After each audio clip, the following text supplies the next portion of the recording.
Capítulo 14 Os fluidos. Primeiro, natureza e propriedades dos fluidos. Elementos fluídicos. 1. A ciência deu a chave dos milagres que derivam mais particularmente do elemento material, seja lhes explicando, seja demonstrando a sua impossibilidade, através das leis que regem a matéria, mas os fenômenos em que o elemento espiritual tem uma parte preponderante, esses, não podendo ser explicados unicamente pelas leis da natureza, escapam das investigações da ciência, esta é a razão pela qual eles, mais do que os outros, apresentam as características aparentes do maravilhoso. Pois é nas leis que regem a vida espiritual que podemos encontrar a explicação dos milagres dessa categoria. 2. Como já foi demonstrado, o fluido cósmico universal é a matéria elementar primitiva, cujas modificações e transformações constituem a inumerável variedade de corpos da natureza. Capítulo 10. Como princípio elementar universal, ele oferece dois estados distintos, o de eterização ou imponderabilidade que podemos considerar como o estado normal primitivo, e o de materialização ou de ponderabilidade, que de certa maneira é apenas subsequente àquele. O ponto intermediário é o da transformação do fluido em matéria tangível, mas, ainda aí, não há transição brusca, pois podemos considerar nossos fluidos imponderáveis como termo médio entre os dois estados. Capítulo 4, itens 10 e seguintes. Cada um desses dois estados naturalmente dá lugar a fenômenos especiais. Ao segundo, estado de materialização ou de ponderabilidade, pertencem os fenômenos do mundo visível, e ao primeiro, de eterização ou de imponderabilidade, pertencem os do mundo invisível. Os chamados fenômenos materiais, são da alçada da ciência propriamente dita. Os outros, qualificados de fenômenos espirituais ou psíquicos porque se ligam de modo especial à existência dos espíritos, estão nas atribuições do espiritismo. Porém, como a vida espiritual e a vida corporal estão em contato incessante, os fenômenos das duas categorias muitas vezes se apresentam simultaneamente. No estado de encarnação, o homem só pode ter a percepção dos fenômenos psíquicos que se ligam à vida corpórea. Aqueles que estão no domínio exclusivo da vida espiritual escapam aos sentidos materiais e não podem ser percebidos senão no estado de espírito. 3. No estado de eterização, o fluido cósmico não é uniforme, sem deixar de ser etéreo. Ele sofre modificações tão variadas no seu gênero, e talvez mais numerosas, do que no estado de matéria tangível. Essas modificações constituem fluidos distintos que, embora procedam do mesmo princípio, são dotados de propriedades especiais e dão lugar aos fenômenos particulares do mundo invisível. Sendo tudo relativo, esses fluidos têm uma aparência tão material para os espíritos, que também são fluídicos, quanto a aparência dos objetos tangíveis tem para os encarnados, e são para eles o que as substâncias do mundo terrestre são para nós. Eles os elaboram e os combinam para produzir determinados efeitos, como os homens fazem com os seus materiais, ainda que por procedimentos diferentes. Mas lá, como neste mundo, somente aos espíritos mais esclarecidos é dado compreender o papel dos elementos constitutivos do seu mundo. Os ignorantes do mundo invisível são tão incapazes de explicar a si mesmos os fenômenos de que são testemunhas e para os quais muitas vezes contribuem maquinalmente, como os ignorantes da Terra são incapazes de explicar os efeitos da luz ou da eletricidade, de dizer como eles enxergam e escutam. 4. Os elementos fluídicos do mundo espiritual estão fora de alcance dos nossos instrumentos de análise e da percepção dos nossos sentidos que são feitos para a matéria tangível e não para a matéria etérea. Há alguns que pertencem a um meio tão diferente do nosso que não podemos fazer uma ideia deles senão através de comparações tão imperfeitas como aquelas pelas quais um cego de nascença procura fazer ideia da teoria das cores. Entre esses fluidos, todavia, alguns estão intimamente ligados à vida corporal, e de certa forma pertencem ao ambiente terreno. Na falta de observação direta, podemos observar seus efeitos como observamos aqueles do fluido do ímã, que jamais se viu, e adquirir conhecimentos sobre sua natureza com certa precisão. Esse estudo é essencial, porque é a chave de uma como efeitos psíquicos, sem os admitir a título de milagres. Imensidade de fenômenos inexplicáveis apenas com as leis da matéria. 5. O ponto de partida do fluido universal é o grau de pureza absoluta, da qual nada pode nos dar uma ideia. O ponto oposto é o da sua transformação em matéria tangível. Entre esses dois extremos, há inúmeras transformações, que se aproximam mais ou menos de um e de outro. Os fluidos mais próximos da materialidade e consequentemente os menos puros, compõem o que podemos chamar a atmosfera espiritual terrestre. É nesse meio, onde também se encontram diferentes graus de pureza, que os espíritos encarnados e desencarnados da Terra extraem os elementos necessários à organização de sua existência. Esses fluidos, por muito sutis e impalpáveis que sejam para nós, nem por isso deixam de ser de uma natureza grosseira em comparação com os fluidos etéreos das regiões superiores. O mesmo acontece com a superfície de todos os mundos, salvo as diferenças de constituição e as condições de vitalidade próprias a cada um. Quanto menos material é a vida neles, menos os fluidos espirituais têm afinidades com a matéria propriamente dita. A qualificação de fluidos espirituais não é rigorosamente exata, já que definitivamente é sempre matéria, mais ou menos quintessenciada. De espiritual realmente não há mais que a alma ou princípio inteligente. Nós o designamos assim por comparação e em razão sobretudo de sua afinidade com os espíritos. Podemos dizer que é a matéria do mundo espiritual, e eis porque lhes chamamos fluidos espirituais. 6. Aliás, quem conhece a composição íntima da matéria tangível? Talvez ela só seja compacta em relação aos nossos sentidos, e a prova disso é a facilidade com que ela pode ser atravessada pelos fluidos espirituais e os espíritos aos quais ela não oferece mais obstáculo do que os corpos transparentes oferecem à luz. Tendo por elemento básico o fluido cósmico etéreo, a matéria tangível ao se desagregar deve poder voltar ao estado de eterização, como o diamante o mais duro dos corpos, pode se vaporizar em gás impalpável. A solidificação da matéria na realidade não é mais do que um estado transitório do fluido universal, que pode retornar ao seu estado original quando as condições de coesão deixam de existir. Quem sabe até se no estado de tangibilidade a matéria não é suscetível de adquirir um tipo de eterização que lhe dê propriedades particulares. Certos fenômenos que parecem autênticos tenderiam a fazer supor isso. Nós não conhecemos mais do que as beiradas do mundo invisível, e sem dúvida o futuro nos reserva o conhecimento de novas leis que nos permitirão compreender o que hoje ainda é um mistério para nós. Formação e propriedades do perispírito. 7. O perispírito ou corpo fluídico dos espíritos é um dos mais importantes produtos do fluido cósmico, é uma condensação desse fluido em torno de um foco de inteligência ou alma. Já vimos que o corpo carnal também tem seu princípio nesse mesmo fluido transformado e condensado em matéria tangível, no perispírito. A transformação molecular se opera diferentemente, pois o fluido conserva sua imponderabilidade e suas qualidades etéreas. Portanto, o corpo perispiritual e o corpo carnal têm sua fonte no mesmo elemento primitivo, ambos são matéria, ainda que em dois estados diferentes. 8. Os espíritos extraem seu perispírito no meio onde se encontram. Quer dizer que esse envoltório é formado dos fluidos ambientes, resulta daí que os elementos constitutivos do perispírito devem variam conforme os mundos.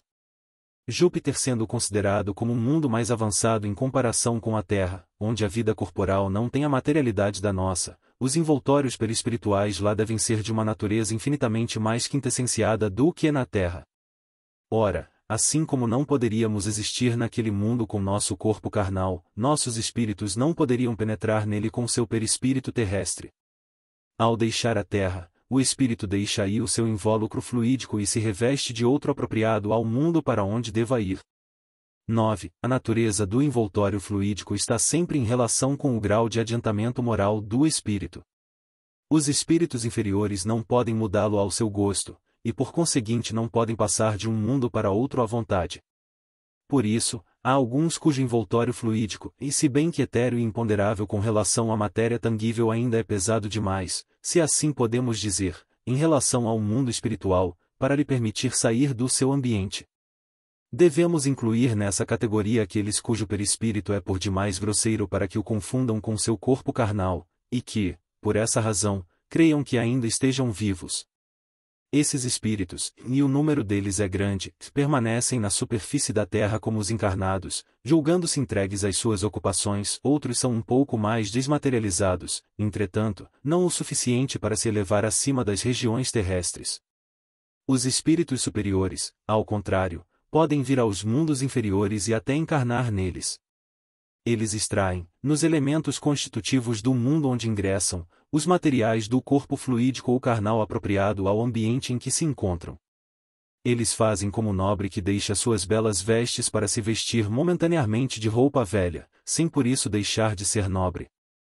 É assim que os espíritos de ordem mais elevada podem se manifestar aos habitantes da Terra, ou encarnar em missão entre estes.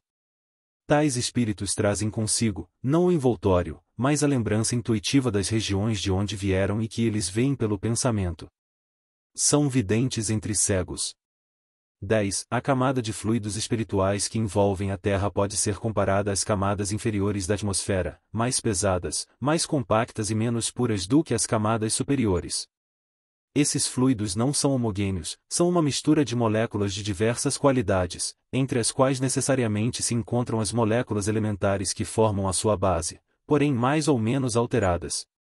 Os efeitos produzidos por esses fluidos estarão na razão da soma das partes puras que eles trazem. Assim é, por comparação, o álcool retificado ou misturado em diferentes proporções com água ou outras substâncias, seu peso específico aumenta por efeito dessa mistura, ao mesmo tempo em que diminuem a sua força e a sua capacidade de se inflamar, embora no todo haja álcool puro. Os espíritos chamados a viver nesse ambiente tiram daí seu perispírito, mas, conforme o espírito tenha mais ou menos se purificado, seu perispírito se forma das partes mais puras ou das mais grosseiras do fluido apropriado ao mundo onde ele se encarna. O espírito produz aí sempre por comparação e não por assimilação o efeito de um reativo químico que atrai para ele as moléculas assimiladas à sua natureza. Resulta disso este fato capital que a composição íntima do perispírito não é idêntica em todos os espíritos encarnados ou desencarnados que povoam a Terra ou o espaço que a envolve. Não é o mesmo que se dá com o corpo carnal, que, como foi demonstrado, é formado dos mesmos elementos qualquer que seja a superioridade ou a inferioridade do espírito. Além disso, em todos, os efeitos produzidos pelo corpo são os mesmos, bem como as necessidades, ao passo que eles diferem em tudo que diz respeito ao perispírito. Daí ainda decorre que, o envoltório perispiritual do mesmo espírito se modificar com o progresso moral daquele espírito a cada encarnação, embora ele encarne no mesmo meio, que os espíritos superiores, encarnando excepcionalmente em missão num mundo inferior, têm um perispírito menos grosseiro do que o dos nativos desse mundo. 11. O meio ambiente está sempre em relação com a natureza dos seres que devem viver nele. Os peixes estão na água, os seres terrestres estão no ar, os seres espirituais estão no fluido espiritual ou etéreo, mesmo sobre a terra. O fluido etéreo está para as necessidades do espírito, o que a atmosfera está para as necessidades dos encarnados. Ora, do mesmo modo que os peixes não podem viver no ar, que os animais terrestres não podem viver numa atmosfera muito rarefeita para seus pulmões, os espíritos inferiores não podem suportar o brilho e a impressão dos fluidos mais etéreos. Eles ali não morreriam, porque o espírito não morre, mas uma força instintiva os mantém afastados dali, como nos afastamos de um fogo muito ardente ou de uma luz muito deslumbrante. Eis aí porque eles não podem sair do meio apropriado à sua natureza. Para mudarem desse ambiente, é preciso que eles mudem antes sua natureza e que se despojem dos instintos materiais que os retêm nos meios materiais, numa palavra, que se purifiquem e se transformem moralmente. Então, gradualmente, identificam-se com um meio mais depurado, que se torna para eles uma obrigação, uma necessidade, como os olhos daquele que viveu longo tempo nas trevas insensivelmente se habituam à luz do dia e à claridade do sol. 12. Assim, tudo se liga, tudo se encadeia no universo, tudo se submete à grande e harmoniosa lei de unidade, desde a mais compacta materialidade até a mais pura espiritualidade. A Terra é igual a um vaso de onde escapa uma fumaça densa que vai clareando na medida em que se eleva e cujos fragmentos rarefeitos se perdem no espaço infinito. A potência divina cintila em todas as partes desse grandioso conjunto e ainda querem que Deus, não contente com o que tem feito, venha perturbar essa harmonia para atestar seu poder. Querem que ele se rebaixe ao papel de mágico através de efeitos infantis dignos de um ilusionista. E ainda por cima ousam lidar como rival em habilidade o próprio Satanás. Na realidade, jamais se rebaixou tanto a majestade divina, e se admiram com o progresso da incredulidade. Estão com razão ao dizer que a fé está sumindo.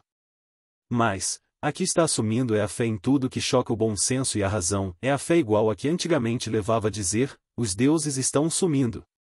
Mas a fé nas coisas sérias, a fé em Deus e na imortalidade, essa está sempre vivaz no coração do homem, e por mais sufocada que tenha sido pelas histórias tolas com que a sobrecarregaram, ela se reerguerá mais forte desde que se liberte delas, tal como a planta reprimida se levanta de novo logo que volta a receber o sol. Sim, tudo é milagre na natureza, porque tudo é admirável e dá testemunho da sabedoria divina. Esses milagres são para todo mundo, para todos os que têm olhos para ver e ouvidos para ouvir, e não em proveito apenas de alguns. Não, não há milagres no sentido que se tem dado a essa palavra, porque tudo decorre das leis eternas da criação e são leis perfeitas.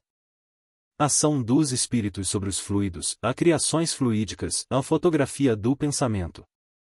13. Os fluidos espirituais que constituem um dos estados do fluido cósmico universal, são, propriamente falando, a atmosfera dos seres espirituais, é o elemento de onde eles tiram os materiais sobre os quais eles operam, é o meio onde se passam os fenômenos especiais, perceptíveis à visão e à audição do espírito, e que escapam dos sentidos carnais impressionáveis somente pela matéria tangível, onde se forma essa luz particular ao mundo espiritual, diferente da luz comum por sua causa e por seus efeitos, enfim, é o veículo do pensamento, como o ar é o veículo do som. 14. Os espíritos atuam sobre os fluidos espirituais, não os manipulando como os homens manipulam os gases, mas pela ajuda do pensamento e da vontade. O pensamento e a vontade são para os espíritos o que mão é para o homem. Pelo pensamento, eles dirigem esses fluidos para essa ou aquela direção, eles os aglomeram, combinam ou dispersam, formam com eles conjuntos que têm uma aparência, uma forma e uma coloração determinadas, mudam suas propriedades como um químico muda as propriedades dos gases ou de outros corpos combinando-os conforme certas leis. É a grande oficina ou laboratório da vida espiritual. Algumas vezes, essas transformações vêm de uma intenção, elas são frequentemente o produto de um pensamento inconsciente, basta o espírito pensar em uma coisa para que esta coisa se produza. É assim, por exemplo, que um espírito se apresenta à visão de um encarnado dotado da vista psíquica sob as aparências que ele tinha de sua vida na época em que o conheceu, embora tenha tido várias encarnações depois. Apresenta-se com o traje, os sinais exteriores, enfermidades, cicatrizes, membros amputados etc. que ele tinha na época, um decapitado irá se apresentar sem a cabeça. Isso não quer dizer que tenha conservado essas aparências, não, certamente, pois, como espírito, ele não é coxo, nem maneta, nem caolho, nem decapitado, mas seu pensamento se reportando à época em que era assim, seu perispírito instantaneamente toma suas aparências, que ele larga também instantaneamente desde quando o pensamento cessa de agir. Portanto, se uma vez ele foi negro e outra vez foi branco, ele se apresentará como branco ou negro, conforme aquela dessas duas encarnações sob a qual seja evocado e à qual dirigirá seu pensamento. Por um efeito semelhante, o pensamento do espírito cria fluidicamente os objetos de que ele esteja habituado a se servir, um avarento manuseará ouro, um militar trará suas armas e seu uniforme, um fumante o seu cachimbo, um lavrador a sua charrua e seus bois, uma idosa a sua roca. Esses objetos fluídicos são tão reais para o espírito, que também é fluídico, quanto eles eram no estado material para o homem vivo, mas, pela mesma razão de que são criados pelo pensamento, sua existência é tão passageira quanto o pensamento. 15. Os fluidos sendo o veículo do pensamento, este pensamento atua sobre os fluidos como o som sobre o ar, eles nos trazem o pensamento como o ar nos traz o som. Podemos dizer, pois, com toda a verdade, que nesses fluidos há ondas e raios de pensamentos, que se cruzam sem se confundirem, como há no ar ondas e radiações sonoras. Tem mais, criando imagens fluídicas, o pensamento se reflete no envoltório perispirítico como num espelho, ele toma nele corpo e aí de certo modo se fotografa. Que um homem tenha a ideia, por exemplo, de matar a outro, embora o seu corpo material se conserve impassível, seu corpo fluídico é posto em ação pelo pensamento, do qual ele reproduz todos os detalhes, ele executa fluidicamente o gesto, o ato que planejou praticar, o pensamento cria a imagem da vítima e a cena inteira é pintada, como num quadro, tal qual se desenrola no seu espírito. É assim que os mais secretos movimentos da alma repercutem no envoltório fluídico e que uma alma pode ler em outra alma como num livro, para ver o que não é perceptível aos olhos do corpo. Todavia, vendo a intenção, ela pode pressentir a execução do ato que lhe será consequência, mas não pode determinar o instante em que ato será se cumprirá, nem lhe assinalar os detalhes, nem ainda afirmar que ele vá ocorrer, porque circunstâncias posteriores podem modificar os planos feitos e mudar as disposições. A alma não pode ver o que ainda não esteja no pensamento, o que ela vê é a preocupação habitual do indivíduo, seus desejos, seus projetos, seus desígnios bons ou maus. Qualidade dos fluidos. 16. A ação dos espíritos sobre os fluidos espirituais tem consequências de uma importância direta e capital para os encarnados. Desde o instante em que esses fluidos são o veículo do pensamento e que o pensamento pode modificar as suas propriedades, é evidente que eles devem estar impregnados das qualidades boas ou mais de pensamentos que os põem em vibração, modificados pela pureza ou impureza dos sentimentos. Os maus pensamentos corrompem os fluidos espirituais, como os miasmas deletérios corrompem o ar respirável. Os fluidos que envolvem os espíritos maus ou os que estes projetam são, portanto, viciados, ao passo que aqueles que recebem a influência dos bons espíritos são tão puros quanto permite o grau da perfeição moral destes. 17. Seria impossível fazer uma enumeração ou classificação dos bons e dos maus fluidos, como é impossível especificar suas respectivas qualidades, uma vez que a diversidade deles é tão grande quanto a dos pensamentos. Os fluidos não têm qualidade sui generis, mas aquelas que eles adquirem no meio onde se elaboram, eles se modificam pelos eflúvios desse meio, como o ar pelas exalações e a água pelos sais das camadas que ela atravessa. Conforme as circunstâncias, essas qualidades como as da água e do ar são temporárias ou permanentes, o que os tornam mais especialmente apropriados à produção de tais ou tais efeitos determinados. Os fluidos também não têm denominações especiais, como os odores, eles são designados pelas suas propriedades, seus efeitos e seu tipo original. Sob o ponto de vista moral, eles trazem a impressão dos sentimentos de ódio, de inveja, de ciúme, de orgulho, de egoísmo, de violência, de hipocrisia, de bondade, de benevolência, de amor, de caridade, de doçura, etc.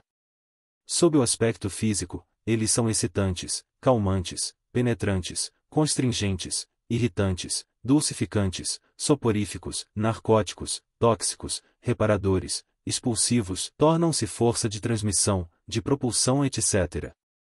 O quadro dos fluidos seria, pois, o de todas as paixões, das virtudes e dos vícios da humanidade, e das propriedades da matéria correspondentes aos efeitos que eles produzem. 18. Sendo espíritos encarnados, os homens têm em parte as atribuições da vida espiritual, pois eles vivem dessa vida tanto quanto da vida corporal primeiramente durante o sono, e muitas vezes enquanto acordados.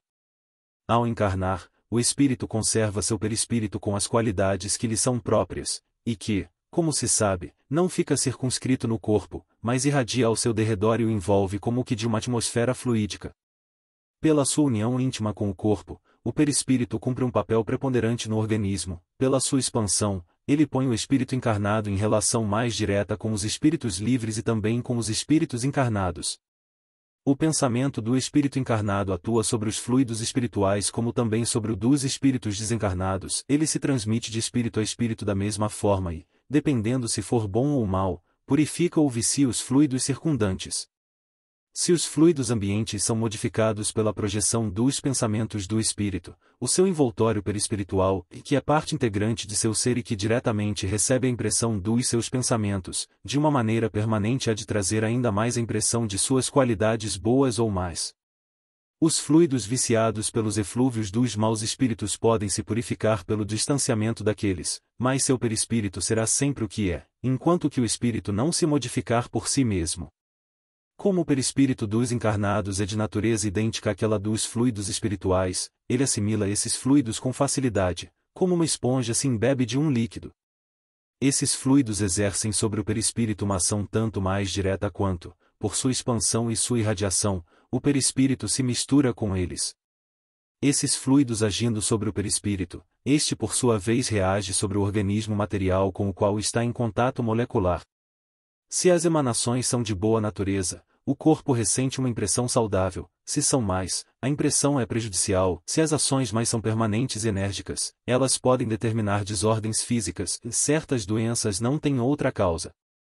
Os meios onde os maus espíritos predominam ficam assim impregnados de maus fluidos que são absorvidos por todos os poros perispiríticos, assim como os miasmas pestilenciais são absorvidos pelos poros do corpo. 19. Assim se explicam os efeitos que se produzem nos lugares de reunião. Uma assembleia é um foco de onde irradiam diversos pensamentos, é como uma orquestra, um coro de pensamentos onde cada qual reproduz sua nota. Resulta daí uma multiplicidade de correntes e de emanações fluídicas em que cada um recebe a impressão pelo sentido espiritual, como num coro musical cada qual recebe a impressão dos sons pelo sentido da audição. Mas, do mesmo modo como há radiações sonoras harmoniosas ou dissonantes, igualmente há pensamentos harmônicos ou discordantes. Se o conjunto é harmonioso, a impressão é agradável; se ele é discordante, a impressão é penosa. Ora, para isso, não carece o pensamento seja formulado em palavras, a irradiação fluídica não deixa de existir, seja ela expressa ou não. Tal é a causa do sentimento de satisfação que experimentamos numa reunião simpática e animada de pensamentos bons e benévolos. Aí ela reina como uma atmosfera moral salutar, onde respiramos confortavelmente, saímos daí reconfortado, porque ficamos impregnados de eflúvios fluídicos salutares. Porém, se alguns pensamentos ruins se misturam, eles causam o efeito de uma corrente de ar glacial em um ambiente morno ou de uma nota errada num concerto. Desse modo também se explica a ansiedade e o mal-estar indefinido que sentimos num meio antipático, onde pensamentos malévolos provocam correntes de ar nauseante. 20. O pensamento produz então uma espécie de efeito físico que reage sobre o moral, só o espiritismo poderia tornar isso compreensível. O homem sente isso instintivamente quando procura as reuniões harmônicas e simpáticas, onde ele sabe que pode aurir novas forças morais. Poderíamos dizer que ali ele recupera as perdas fluídicas que sofre todos os dias pela irradiação do pensamento, bem como pelos alimentos ele recupera as perdas do corpo material. É que, na realidade, o pensamento é uma emissão que ocasiona a perda concreta de fluidos espirituais, e conseguintemente, de fluidos materiais, de maneira tal que o homem precisa se reconfortar através dos eflúvios que recebe do exterior. Quando dizemos que um médico cura seu paciente com boas palavras, estamos com a absoluta verdade, pois o pensamento bondoso traz consigo fluidos reparadores que agem sobre o físico tanto quanto sobre o moral. 21. Irão dizer, sem dúvidas é possível evitar os homens que sabemos serem mal intencionados, mas como escapar da influência dos maus espíritos que povoam em torno de nós e se metem por toda parte sem serem vistos? O meio é muito simples, porque depende da própria vontade do homem, que traz consigo a prevenção necessária. Os fluidos se unem em razão da semelhança de sua natureza, os fluidos dissemelhantes se repulsam. Há incompatibilidade entre os bons e os maus fluidos, como há entre o óleo e a água. O que fazemos quando o ar está contaminado? Nós o saneamos e o depuramos destruindo o foco dos miasmas e combatendo as emanações prejudiciais por meio de correntes de ar saudáveis mais fortes. Contra a invasão de maus fluidos, carecemos então lhes opor com os fluidos bons, e como cada pessoa tem no seu próprio perispírito uma fonte fluídica permanente, todos trazem consigo o seu remédio. Trata-se apenas de purificar essa fonte e de lhe dar qualidades tais que elas sejam para as mais influências um repelente, em vez de ser uma força atrativa. Portanto, o perispírito é uma armadura a qual se deve dar o melhor revestimento possível. Ora, como as qualidades do perispírito correspondem às qualidades da alma, é preciso trabalhar pelo seu próprio melhoramento, pois são as imperfeições da alma que atraem os espíritos maus. As moscas vão aonde os focos de corrupção as atraem, destruam esses focos e as moscas desaparecerão. Da mesma maneira os maus espíritos vão para onde o mal lhes atrai, destruam o mal e eles se afastarão. Os espíritos realmente bons encarnados ou desencarnados nada têm a temer da influência dos maus espíritos.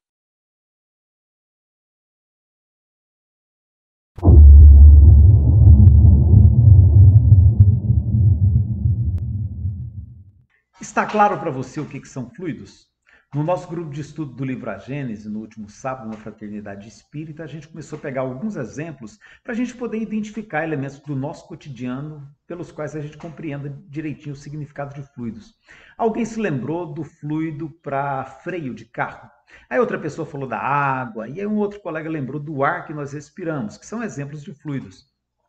Ao final, a gente tomou como exemplo a fumaça, que, embora ela seja uma mistura de gases e de partículas resultantes da combustão, mas ela é visível, dá para nós uma perfeita visão do comportamento dos fluidos. De um ponto de vista científico, fluidos são substâncias líquidas ou gasosas cujas moléculas deslizam, ou seja, elas são de certo modo fluidas, elas se deslocam sob o mais leve impulso. Então a sua conformação é maleável e elas não se constituem em estruturas fixas, rígidas, como por exemplo as substâncias sólidas. Os fluidos são uma das mais antigas áreas de estudo na área da física. Isso remonta lá a Arquimedes, no século 3 a.C. Só para você ter uma ideia, os aquedutos de Roma já foram projetados levando em conta toda uma tecnologia a respeito de fluidos para garantir o perfeito escoamento da água. Essa área de estudos recebeu muita atenção a partir da Revolução Científica, que se deu no século XVI, em virtude das inúmeras aplicações tecnológicas que começaram a ser desenvolvidas a partir dessa teoria dos fluidos. Talvez por isso esse termo tenha sido adotado por muitos pesquisadores de outras áreas que imaginavam explicações para os assuntos do seu interesse a partir da teoria dos fluidos. Um exemplo disso é a expressão fluido elétrico, fluido magnético, fluido elétrico animal, que eram termos muito comuns no século XVIII e até no século XIX, na época que Kardec escreveu seus livros. Mesmer, que viveu um pouco antes de Kardec, foi um dos principais influenciadores no sentido de aplicar esse termo fluido às questões que se relacionavam àquilo que ele chamou de magnetismo animal, especialmente pela semelhança que aqueles fenômenos apresentavam em relação aos fenômenos do magnetismo que eram observados na natureza.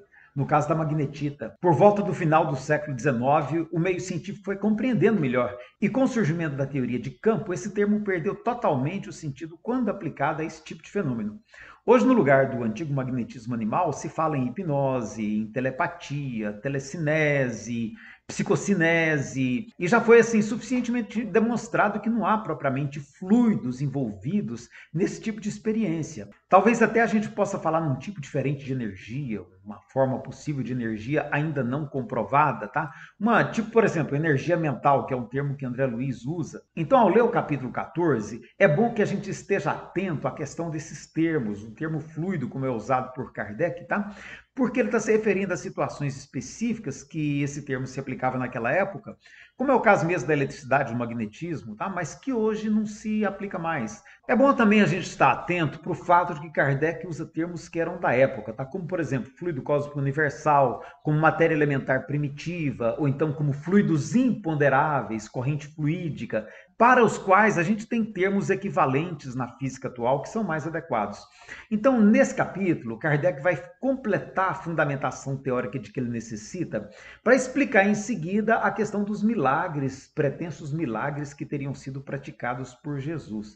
Esse é um capítulo muito importante para a gente compreender, portanto, o capítulo que vem em seguida. Portanto, esse é um capítulo em que Kardec demonstra toda a robustez da teoria espírita que ele está compondo, tá? Muito embora seja uma teoria mais ancorada nas informações obtidas pela via mediúnica do que propriamente pela observação direta dos fenômenos, que nem sempre são suscetíveis de serem observados assim, vamos dizer, observados diretamente, né? Aliás, é por isso que a ciência atual ainda não aceita as teorias espíritas. Para a nossa ciência, a mediunidade não pode ser considerada como uma fonte válida de informações, porque são informações que não têm como ser submetidas a teste. Mas nem por isso nós espíritas precisamos desconsiderar essas teorias, tá? Porque elas são teorias que a gente pode considerar como teorias de conteúdo doutrinário, não propriamente científicas. E a partir daí a gente pode tirar todas as deduções, sobretudo as deduções ético-morais, que é o que Kardec tinha interesse e que são propostas da doutrina espírita. Os fluidos a que Kardec se refere, portanto, são fluidos que a gente pode dizer assim, de natureza espiritual, tá? Porque são fluidos que só são perceptíveis, Kardec vai definir isso, na realidade do espírito, ou seja, na dimensão dos espíritos. No item 4 ele diz o seguinte: os elementos fluídicos do mundo espiritual escapam aos nossos instrumentos de análise e à percepção dos nossos sentidos, feitos para perceberem a matéria tangível e não a matéria etérea. Sob essa lógica, então, Kardec imagina, e está lá no item 5, que esses fluidos espirituais seriam a matéria básica com que os espíritos lidam e que esses fluidos fazem parte de uma certa atmosfera espiritual da Terra. Da mesma forma que acontece com os fluidos materiais, ele imagina que os fluidos espirituais também seriam mais materializados quanto mais próximos da superfície terrestre e mais etéreos quanto mais distantes. Com isso, Kardec está criando a base teórica que ele precisa para o próximo capítulo, quando ele vai falar da formação das propriedades do perispírito, que ele entende como sendo o corpo fluídico, né? O corpo fluídico dos espíritos. Do mesmo modo como nós temos um corpo físico, material, nós temos também um corpo espiritual, constituído de matéria sutil, que seria essa matéria espiritual. Se você estiver lendo pela tradução da CELD, você não vai encontrar esse subtítulo, tá? Porque a CELD preferiu fazer a tradução a partir da 4ª edição, que foi publicada antes da morte de Allan Kardec. Ela tem a vantagem de trazer notas da editora que explicam os conteúdos abordados por Kardec à luz da ciência atual. Então isso é muito bom, facilita muito a leitura. Mas como você pode ver logo no início do capítulo, só há 2 subtítulos. Aí, nesse sentido, a tradução da FEB oferece a vantagem de ter sido feita a partir da 5ª edição. E aí você veja como que a subdivisão ficou bem mais clara, bem mais detalhada. Isso torna a leitura bem mais fácil, muito mais didática, tá? Por isso que eu prefiro usar as duas. Eu uso as notas da CELD, notas explicativas da CELD, e prefiro ler o texto da FEB, que é já baseado na 5ª edição. E o assunto do perispírito também, que começa no item 7, rendeu para nós uma excelente discussão, que não cabe aqui num vídeo de 20 minutos. Se o assunto interessa a você, eu recomendo a você a leitura dos capítulos 20 e 21 do meu livro Contextualizando Kardec. Está aqui a capinha dele para você procurar. Contextualizando Kardec, do século XIX ao século XXI. Nos capítulos 20 e 21, eu faço um estudo bem mais aprofundado, buscando não só a teoria de Kardec, como a dos outros pesquisadores e até mesmo as informações mediúnicas, dos textos mediúnicos que surgiram posteriormente a Kardec. Facilita muito a compreensão. Até porque são muitas as questões que geram dúvida. Eu vou citar apenas um exemplo para você. O que é o perispírito logo após a fecundação? Como a gente viu lá no Livro dos Espíritos, Kardec entendeu, do diálogo dele com os espíritos, que o espírito se une ao corpo logo no instante da concepção, não é isso? Por isso que alguns pesquisadores mais recentes chegaram a sugerir que a gente chame o perispírito de modelo organizador biológico, que seria uma espécie de duplo espiritual do corpo físico, responsável por modelar o corpo físico na sua fase de formação. Essa teoria foi muito inspirada nas observações que foram trazidas por André Luiz, principalmente através da mediunidade de Chico Xavier, em especial no livro Missionários da Luz, que é onde ele apresenta essa ideia muito bem detalhada naquele caso do Segismundo, da reencarnação de Segismundo. Mas mesmo essa teoria não está livre de alguns questionamentos, como, por exemplo, a questão da existência ou não de órgãos no perispírito. Realmente é complicado a gente pensar, por exemplo, em sistema digestivo no perispírito, ou em sistema reprodutor, ou mesmo em um sistema complexo, por exemplo, como o sistema circulatório do corpo humano, uma vez que o espírito não deve ter circulação de sangue, e mais ainda se a gente pensar num sistema excretor. Então, são questões que a gente não pode desconsiderar quando a gente está estudando por um assunto tão delicado quanto é o perispírito. E é claro, Kardec não abordou isso no seu tempo. A análise que Kardec faz nesse subitem é muito interessante e precisa ser muito bem estudada se você realmente deseja compreender a ideia espírita, porque o texto kardeciano ele é ponto de partida para a compreensão desse assunto. Aliás, como de qualquer outro assunto, né? O ideal é sempre a gente começar por Kardec, se a gente deseja compreender o que o Espiritismo entende a respeito de um determinado assunto. É muito bom que a gente comece, portanto, por ver o que Kardec apresentou como ideia fundante, aí depois sim a gente vai pegando os outros desdobramentos que podem nos ajudar a ampliar esse entendimento. Isso evita, inclusive, que a gente caia em muitas crenças sem fundamento, que infelizmente existem no meio espírita. Aquela racionalidade que Kardec propôs, ela é muito interessante se a gente realmente deseja cultivar um espiritismo mais racional, aquela fé raciocinada que Kardec propôs. Ao longo do texto, Kardec apresenta algumas reflexões muito interessantes que ajudam a compreender esse assunto que nós estamos estudando, como, por exemplo, esta que consta no item 11. O fluido etéreo está para as necessidades do espírito, como a atmosfera está para as necessidades dos encarnados. Por fluido etéreo aqui ele está se referindo ao que ele considera como sendo os fluidos espirituais, que seria algo assim como uma espécie de matéria do mundo espiritual. No item 13, Kardec já vai analisar a ação dos espíritos sobre os fluidos, as criações fluídicas, a fotografia pelo pensamento. É aqui que ele apresenta assim, uma teoria muito interessante que, embora ainda não tenha como ser testada pela nossa ciência, é muito importante para a compreensão de inúmeras outras implicações na área do entendimento espírita. No nosso grupo mesmo, nós fizemos uma discussão bem detalhada de todo o item 14. Nós lemos ele inteirinho e fomos discutindo, porque Kardec apresenta uma teoria muito importante a respeito de como o espírito provavelmente molda a matéria pela sua vontade, pelo seu pensamento, mesmo pelas suas intenções, às vezes inconscientes. É com base nessa teoria que Kardec explica o fato de os espíritos, por exemplo, aparecerem aos seres humanos com as características que eles apresentavam quando encarnados. É também com base nessa teoria que ele explica o fato de os espíritos perceberem os pensamentos uns dos outros, pois, segundo ele entende, esses pensamentos como que se materializam, ganham vida e expressão na dimensão dos espíritos. O Esmar, que é um colega nosso do grupo e excelente leitor da obra de André Luiz, ele chamou a atenção para o quanto os textos de André Luiz se ancoram nessa teoria apresentada por Kardec. O Chico, que todos nós sabemos, ele era um profundo estudioso da obra de Kardec e dos continuadores de Kardec também. Isso, com certeza, possibilitou que André Luiz apresentasse o desenvolvimento dessas ideias de Kardec de uma maneira bem mais interessante, completa, detalhando vários aspectos que não estão presentes na obra kardeciana. Claro que nenhum de nós aqui vai propor tomar os textos de André Luiz como uma verdade final a respeito desses assuntos. Pelo menos não é isso que Kardec faria, não é assim que Kardec procederia. Mas não podemos deixar de reconhecer que eles se constituem em informações interessantíssimas para a gente compor uma base de pesquisa para novos desdobramentos nessa direção, na direção desses assuntos.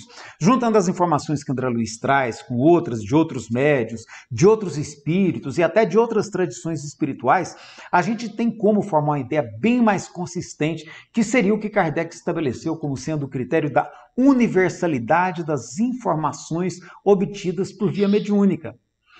Aí na nossa discussão surgiu também novamente aquela questão do efeito Kirlian, que a gente já comentou que se esperava que fosse a prova do perispírito, e nós já descobrimos que não tem nada a ver uma coisa com a outra. Nos anos 60, 70 do século passado, se pensava assim, e até eu mesmo, eu estava comentando com o grupo, eu mesmo fui um dos experimentadores dessa área.